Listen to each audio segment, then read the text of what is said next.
अस्सलाम वालेकुम दोस्तों, उम्मीद करना कि तुसीं सब दोस्त खैर खरीयत नाल होवोगे। मैं मुहम्मद रिजवान तो तुसीं देख रहे हो मेरा YouTube channel MR organic vermi compost farming. तो दोस्तों यह साढ़े जिहड़े 60 फुट के बैड माशाअल्लाह मुकम्मल हो गया। अज इन्हां दा विगलर इत्थे आई सीनिया फटीडा ट्रांसफर करके तो माशाअल्लाह उत्ते पराली दी मल्च करके यह काम मुकम्मल किया।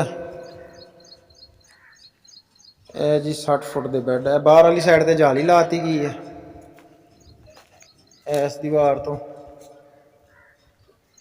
वो बोर्ड के पौधे तक एक अगे बांस का डंडा गढ़ के तो उत्थे एक तो साढ़े 2 फुट 20 फुट बैड वो परले हले विच कम शम करने वास्ते कंपोस्ट उतारने वास्ते या गुजरने वास्ते यह जगह छड़ी गई। यह फिर 2 बैड ये फिर कट्ठे लाए ने कल्चर अपना चेक करो। अपने जिहड़े बैड ने तकरीबन 24-25 फुट इन्हां दे उत्तों उतार के विगलर ट्रांसफर किया अगे माशाअल्लाह। यह वेखो यह बिल्कुल खा के कंपोस्ट बना चुके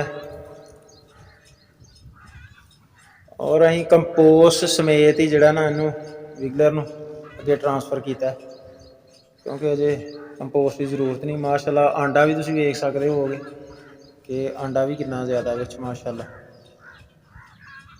और मिक्स कल्चर है बहुत ज़बरदस्त। ये तुहानूं यह बैड दस सब तो पहले तो उत्ते वेखो कि यह खा के जिहड़े ने कंपोस्ट सारी तैयार कर चुके हैं।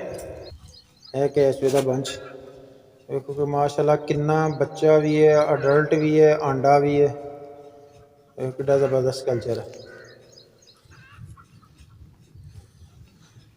माशाअल्लाह, बहुत ज़बरदस्त, बहुत अच्छी पैदावार है। देखो कितना ज़्यादा माशाअल्लाह। ऐसे तरह ही असां जिहड़ा ना बच्चा भी तो अडल्ट भी तो आंडा भी मिक्स अगे बैडा ते ट्रांसफर करता है। वेख सकते हो गए तुसीं माशाअल्लाह। देखो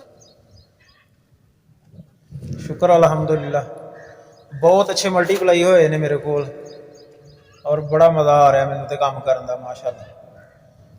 यह वेखो सूरत हाल तुसीं सारी। और इनू मैं प्रोटीन खुराक जी ना दे रहा और वो प्रोटीन खुराक वीडियो मैं बना के अपने यूट्यूब चैनल पर शेयर की हुई। अगर किसी ने वेखना हो तो वो विजिट कर सकते हैं। शुक्रिया, वसलाम, अल्लाह हाफिज़।